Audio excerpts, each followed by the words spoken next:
Hello everyone, कैसे हैं आप लोग? I hope you all are doing very well.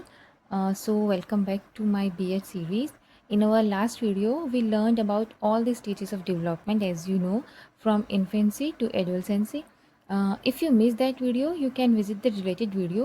So आज की वीडियो में हम पढ़ने जा रहे हैं एक बहुत ही इंपॉर्टेंट टॉपिक जो है ग्रोथ एंड डेवलपमेंट का ही टॉपिक है. वो डेवलपमेंट में बहुत इंटरेस्टिंग टॉपिक है. उसका नाम है फैक्टर्स इन्फ्लुएंसिंग डेवलपमेंट, यानी कि वो फैक्टर्स जो डेवलपमेंट को इन्फ्लुएंस करते हैं. तो इसमें हम today we are gonna discuss on two main topics which are internal and external factors of development. Okay, have you ever noticed why some children grow up to be tall while others remain short? Why are kids naturally great at mathematics while others excel in sport? What exactly controls and shape a child's development? It's totally depends on the factors that influencing development inside a child. So, in your BA, this is a guaranteed long form question called factors influencing development, always named in your exam. So now let's discuss with it. तो हमने जो है इसको दो parts में divide कर दिया है. First one is internal factor. Internal यानी कि अंदर के, तो इनसाइड द बॉडी. ठीक है, बॉडी के अंदर जो फैक्टर्स होते हैं वो. तो इसमें पहला है हेरिडिटी. हेरिडिटी होता है आनुवांशिकता, जो वंशानुमान चलती है. This is the blueprint of life. ये लाइफ का ब्लूप्रिंट होता है, यानी कि मूलभूत ढांचा होता है, खाका होता है, डिज़ाइन होता है. A child inherits physical traits like eye color, height, skin tone and basic intelligence directly from their biological parents through genes. एक जो छोटा बच्चा होता है, कई बार हम बोलते हैं कि इस बेबी की शक्ल जो है अपने फादर से ज़्यादा रिजेंबल करती है या मदर से ज़्यादा रिजेंबल करती है. तो वो क्यों होता है, क्यों उस बच्चे की शक्ल अपने मम्मी पापा से ज़्यादा मिलती है? बिकॉज वो इनहेरिट करता है. इनहेरिट मतलब होता है कि जो हमें हमारे वंशों के द्वारा मिला होता है.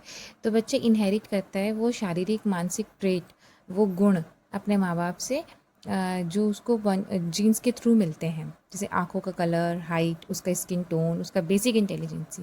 ठीक है, तो इंटरनल फैक्टर पहला हो गया हमारा हेरिडिटी, जो कि हमें बायोलॉजिकल पेरेंट्स से मिलती है. दूसरा होता है बायोलॉजिकल एंड कॉन्स्टिट्यूशनल फैक्टर.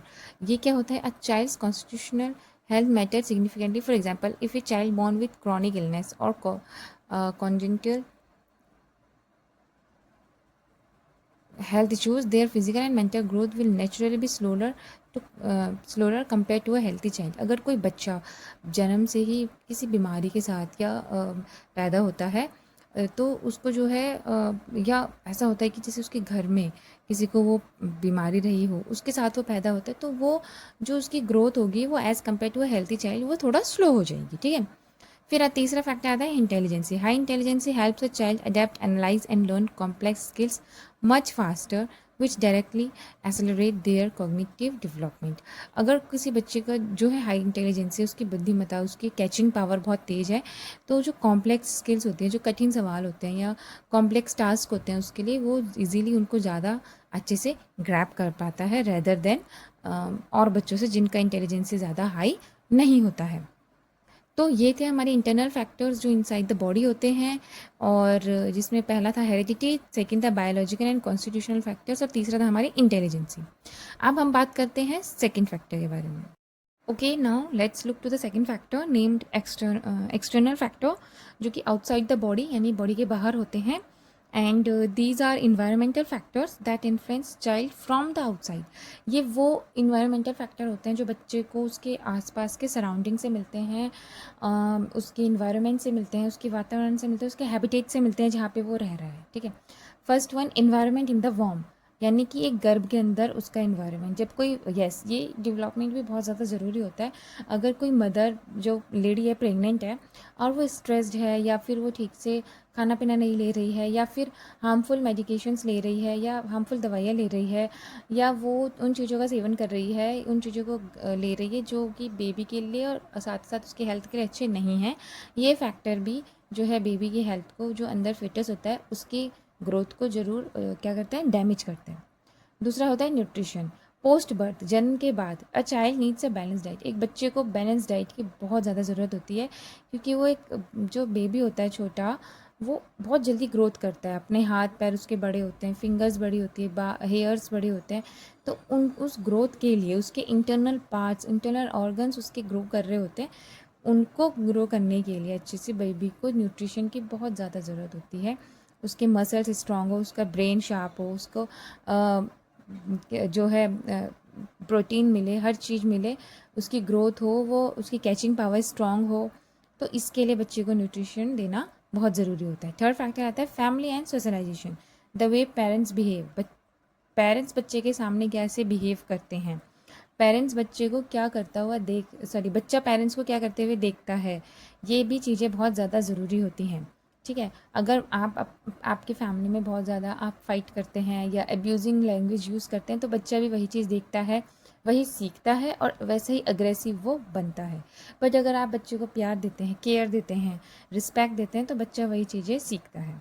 ठीक है, and the quality of schooling they get completely shape their in emotional and social development. और हाँ, बच्चा जो है स्कूल जब जाने लगता है, तब वो किस तरीके के स्कूल में पढ़ रहा है, वहाँ टीचर्स उसके साथ कैसे बिहेव करते हैं, उसके पीयर्स कैसे हैं, उसके क्लासमेट कैसे हैं, बेंचमेट कैसे हैं, वहाँ वो किन एक्टिविटीज़ में पार्टिसिपेट कर रहा है, ये सारे फैक्टर्स भी उसकी इमोशनल और सोशल डेवलपमेंट के लिए बहुत ज़्यादा ज़रूरी हो जाते हैं। तो ये था हमारा एक्सटर्नल फैक्टर जो कि आउटसाइड द बॉडी होता है। और इसमें हमने 3 पार्ट्स पढ़े। इन्वायरमेंट इन द वॉर्म, जो कि प्रीनेटल इन्वायरमेंट होता है गर्भ जन्म से पहले। फिर न्यूट्रिशन, जो कि जन्म के बाद। ऐसा नहीं है कि न्यूट्रिशन जन्म के बाद ही बच्चों को ज़रूरी होता है। जब बच्चा वॉर्म में होता है, अपनी मम्मा के पेट में होता है, तब भी उसके लिए न्यूट्रिशन उतना ही ज़्यादा ज़रूरी होता है। फैमिली एंड थर्ड पॉइंट इसका फैमिली एंड सोशलाइजेशन, परिवार और उसका समाज। किस समाज में बच्चा रह रहा है, किस समाज में बड़ा हो रहा है, उसका आसपास वो क्या इन्वायरमेंट देख रहा है। अगर वो अच्छी बातें, अच्छी चीज़ें देख रहा है, तो वो भी वही चीज़ें सीखेगा और वैसा ही बनेगा। अगर बुरा देखता है तो वो बुरा ही बनेगा। So now let's discuss with our another topic which is nature versus nurture. ये भी वही चीज़ है। नेचर होता है हेरिडिटी, जो कि जन्म से मिला है, और नर्चर होता है इन्वायरमेंट। नेचर यहाँ पे हो गया आपका आप कह सकते हो बच्चे का मैंने आपको बताया था इंटरनल फैक्टर हो गया, और नर्चर आपका एक्सटर्नल फैक्टर हो गया। ठीक है, तो नेचर क्या होता है? Nature refers to your heredity, the fix genetic traits you are born with, you can change it. Nature वो होता है कि जो जेनेटिक ट्रेट्स के साथ, गुणों के साथ आप पैदा हुए हैं, अपने मम्मी पापा से आपने लिया है। ठीक है, और आप इसको बदल नहीं सकते। What is nurture? नर्चर क्या होता है? परवरिश यहाँ पे क्या है? Nurture refers to your environment, कि आपकी परवरिश कैसे हो रही है, आपका आसपास का सराउंडिंग कैसा है, आपको कैसी देखभाल मिल रही है, आपको क्या एजुकेशन मिल रही है, आपका कल्चर क्या है, किस कल्चर में आप बड़े हो रहे हैं, कैसे रीति रिवाज आप फॉलो कर रहे हैं। तो ये सब जो है बच्चे का इन्वायरमेंटल फैक्टर होता है। अच्छा, एक फार्मूला है कि डेवलपमेंट जो है हेरिडिटी इनटू इन्वायरमेंट, डेवलपमेंट जो है हेरिडिटी और इन्वायरमेंट दोनों को ही मिलाकर होता है। ये आप प्लीज़ अपने एग्ज़ाम में ज़रूर लिखिएगा, ताकि आपको जो एग्ज़ामिनर हैं वो आपको इसके एक्स्ट्रा मार्क दे सकें। एंड आप यहाँ पे सोच सकते हैं जैसे हेरिडिटी को एज अ सीड, अगर हेरिडिटी एक सीड है, लेकिन उस बीज को हमने बो तो दिया है ज़मीन में, लेकिन अगर आपसे पानी नहीं देते, प्रॉपर सनलाइट नहीं देते, तो वो जो है ग्रो नहीं करेगा। तो उसको इसीलिए सॉइल एंड वाटर देना ज़रूरी होता है, यानी कि उसको एक इन्वायरमेंट देना भी ज़रूरी होता है। तो यहाँ पे मैंने कोई एक फार्मूला लिखा है डेवलपमेंट का, D=H/E। Kindly make sure to write in your exam, ताकि आपको इसमें अच्छे मार्क्स मिल सके। Okay, so now it's time to wrap up today's video, today's topic. और ये छोटा सा टॉपिक था, आई होप आपको अच्छा लगा होगा, समझ आया होगा, क्लियर हुआ होगा। So tomorrow we will discuss principle of development, जो कि बहुत इंपॉर्टेंट टॉपिक रहने वाला है। एंड वो हमारी 4th वीडियो होने वाली है B.Ed की। And if you like this video, please hit the like button, subscribe to the channel and share this video in your college group. Till then, keep learning, keep growing. Thank you.